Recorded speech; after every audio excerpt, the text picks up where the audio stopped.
राम राम. स्वागत आहे तुमचं नवीन एका ब्लॉगमध्ये. तुम्ही म्हणता आता एवढ्या रात्री यांना गाडी का पुसते? कारण गाडी पुसायची होती, आपल्याला होती उद्याची ऑर्डर, जरा जायचं होतं निजामाबादला. मग काय सरला फोन केला, म्हणलं वाटतला काय माल असता तर त्या म्हणले सर म्हणले काळजी करू नका, काही अडचण नाही या. मग काय गाडी आणून लावली शेताकडं. मग सकाळी सकाळी निघालो उठल्या पहाटे 5-5:30 वाजता कंपनीत गेलो. गाडीत काय माल भरत होते. मग काय झोपण येत होती. मग म्हणलं चला आता जाऊया. मग गाडी वगैरे भरून घेतली आणि निघालो गावाकडच्या दिशेने. मग म्हणलं जरा आंघोळ वगैरे करूया आणि जाऊया कसं फ्रेश होऊन. मग काय गाडी दामटीत आणली, आपले आलो तळ्याजवळ आल्यावर काय सकाळी सकाळी पडलं होतं धुकं, कसं दिसत होतं एक नंबर. मग म्हणलं चला आता काही अडचण नाही. घरी आलो, आंघोळ जेवण केली आणि निघालो. पाटीला आलो, जरा लहूची भेट घ्यावं म्हणलं. लहूच्या हॉटेलवर पिला ना कसा चहा. मग म्हणलं आता निघायला लागते पुढी. मग काय चहा लहूनं केला. लहू गेला होता जरा कामानिमित्त बाहेर. मग छान असा गाडीचा व्हिडिओ उचलला. मग गाडी तिथून निघाली शिरूरच्या दिशेने. शिरूर येणार होते आपले आकाश भैया, त्यांची वाट बघत थांबलो इथं शिवाजी चौकात.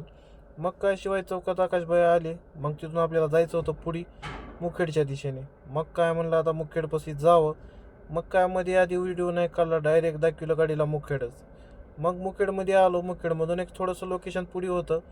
लोकेशनवर आलो, जरा कंपनीतून भरलेला माल म्हणलं आधी खाली करून घ्यावं, कारण आपल्याला जायचं होतं पुढे निजामाबादला. मग म्हणलं इथला माल खाली केल्यानंतर आपल्याला पुढे जायला येईल. मग आकाशबाई म्हणले चला चहा पिऊ. आपण काय नाश्ता पण नाही केला, कारण जेवणच करून निघालो होतो. मग भाऊ एकटाच होता, भावाला जरा केली मदत. म्हणलं आपल्या अंगातले गुण आहेत चांगले, भावाला करावं मदत म्हणजे आपल्याला पण होईल मोकळं. भावाला मदत केली, गाडी खाली केली आणि गाडीला दावलं धर्माबादहून निघायचं होतं आपल्याला पुढे. जवळच लोकेशन होतं 50 किलोमीटर. मग जरा रस्ता खराब लागला होता पुढे गेल्यानंतर. ह्यो चांगला रस्ता वगैरे पास केला आणि लागलो. ह्यो भारत बेंजवाला येत होता दाबीत. म्हणलं भावा जा पुढे, काही अडचण नाही. पुढे आलो, रेल्वे फाटकला लागलं होतं ब्रेक सिग्नल. मग काय रेल्वे लगेचच गेली 5 मिनिटात. मग तिथून आपल्याला जायचं होतं आता पुढे. जवळच लोकेशन होतं 31 किलोमीटर. ही आहे गोदावरी नदी. ही आपल्या महाराष्ट्र आणि आंध्र प्रदेश म्हणजे तेलंगणाला वेगवेगळं करते, दोन्हीकडे अर्धी अर्धी जाते. पुढे आलो, डिझेल टाकायचं विसरलो होतं महाराष्ट्रात. तेलंगणात डिझेल लय महागा म्हणून 500 टाक म्हणलं. तिथून पुढे आलो, डायरेक्ट आलो कंपनीमध्ये. मग काय म्हणले काटा करावं लागते वॉचमॅन काका. म्हणले काय अडचण नाही. काटा वगैरे करून घेतला. आपल्या गाडीचं वजन फक्त 1500 किलो आहे. मग म्हणलं गाडीचं वजन वगैरे केलं आहे, आता बघूया काय होतंय. थोड्याच वेळात म्हणली आता गाडी वगैरे भरून जाईल, काही अडचण नाही. मग म्हणलं ठीक आहे.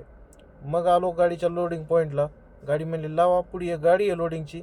ती लोडिंग केल्यानंतर आपल्याला जायचं. आता बघू कंपनीतला माल किती येतं आहे आणि भेटू लवकरच आता नवीन एका ब्लॉगमध्ये. आता तेलंगणामधून आपण वापस कसं येतोय बघूया.